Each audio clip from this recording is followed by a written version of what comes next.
Hi guys! Welcome sa Daily Driver. For today's episode, ang ipapakilala namin ay si Christine and si Wanda.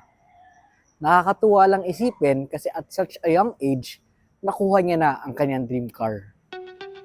May dream car ka din ba? Tara, samahan niyo kami.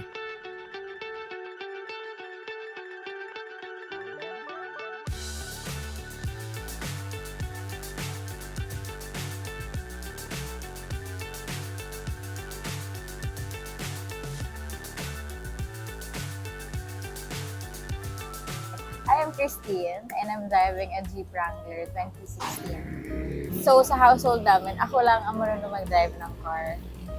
Can you imagine? My dad, they can only drive motorcycle. My dad, he doesn't know how to drive.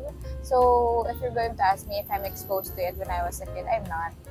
So it's like, alam mo, kasi I started to live alone eh. So I started to become independent. So that's the time I decided, mag-isa lang ako, why not get a car? Can you even drive? I'm gonna learn how to drive. So yun, that's what drive me to get eager na mag-drive ng car. Especially if it's a truck, kasi it's a big car. Imagine no one's driving in my family and then I'm driving a car, a truck. So yun, that's my story. No one exposed me to it. I'm the one who exposed myself.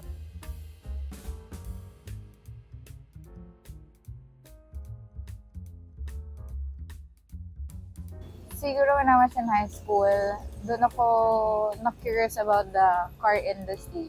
Wala lang, parang whenever I check online pages, bigla na siya mag-a-appear sa'yo eh. Everyone's dreaming about the Jeep. So parang when you check the Jeep, it's really nice. So siguro, as far as I remember, ever since high school up to college, ang ganda ng Jeep. For me lang nga, I don't like to own it pa nung time eh. It's for me, ang ganda ng Jeep. Ang laki na eh. It's cool. It's pogi. Nag-come up ako sa Jeep kasi when I got the van, siguro, parang sabi ko, makabili na ako for the family. I think it's time para bilhin ko naman yung gusto ko. So, kasi nga, wini-weigh ko siya eh, kung uunahin ko ba yung sarili ko. So, nung nabili ko na yung van, that's the time I decided na, okay, bili mo na yung Ford. Tapos na-realize ko, hindi mo naman gusto yung Ford eh. Okay, bili mo na yung gusto mo. If you have the money naman to get what you want, go get it. So, that's the, yun yung nagpaano sa akin na, okay, hindi na ako bibili ng requirement, bili ko na yung gusto ko. Eh, ever since pa naman, gusto ko siya. Pero, since I'm checking the price, I don't think I like to own it kasi ang mahal niya pala. Tapos, nung nabili ko yung second, it's all connected kasi. So, nung nakabili ako ng second hand, pwede palang bumili ng second. It's not that bad.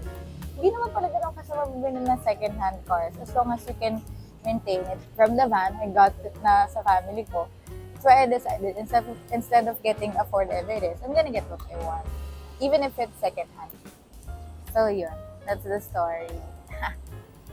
I named her Wanda. Kasi sobrang funny lang. Sabi ko, you look so wonderful.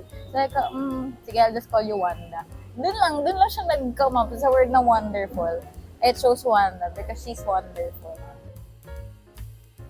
Pwede ko siyang i-include also sa one of my memorable experience. Paano ba to? Attribute sa car. Siguro hindi na ako nag-uhong. Nagpa-flasher lang ako, tapos papadaanan ka na. Kasi your car is big. And also, alam mo bang, kaapat na beses na siyang binangga, pero wala pa rin siyang sira. Siguro yun yung pinaka thing that I love about it and memorable also. At first, ako, Delpan, Pure Gold. So, basta sa dapat siya ng Pure Gold, Delpan. May crossing doon. And then, traffic. Yung jeep. So, ang ginawa ng jeep, kasi super gitgitan eh. So, ako kasi, malaki yung flares ko. So, what I'm thinking, hindi ka napapasok kasi tatamaan mo sila. Malaki kasi yung flares ng gulong ng sasakyan ko. So, yung jeep, gumanon siya, tumama siya sa flare, gumasgas. So, parang my mom taught me, no, na delikado kasi sa daan. Tignan mo na lang kung sino yung nabangga mo or nakabangga sa'yo. If they can pay, no offense pero kung hindi naman nila kayang magbayad sa damage, why bother makipag-away? Parang let them be. Kung kaya mo naman on your own na it's not too expensive, it's alright. So, nagasgas niya, as in, gumasgas, however, sa flare lang. Tapos nang ginanon ko, okay na, it's not halata. So, doon kasalanan niya, hindi na ako ba, parang fine. That's the first one. And then the second one ata, naka stoplight. Stoplight. And then, may jeep dito sa side, do may space dito, pinilit ng 3 lanes siya, ginawang 4 lanes ng taxi. So, pumasok siya. So, parang ako deadma. Kasi umalog yung sasakyan ko. Parang sabi ko, oh, di, pagsakay mo siya, may sumanggi sa'yo, parang, ano yun? Pero you're not gonna be bothered. Sabi ko, oh, ano yun? Binaba ko na bintana ko. Tapos, binusinahan ko. Di ko siya kinakaos, binusinahan ko lang siya. Kasi I know, na there lang tinamaan, hindi mismo yung sasakyan ko. So, parang binusinahan ko, sa tinignan ko. Tapos sabi niya, sumanggi lang. Tignan mo, sira yung side mirror ko. Sira yung side mirror niya. Kasi gumanon yung side mirror niya. So, sira yung side mirror ng taxi niya. So, nung tingnan ko yung sasakyan ko, wala siyang gasgas. Walang gasgas yung flare ng sasakyan ko.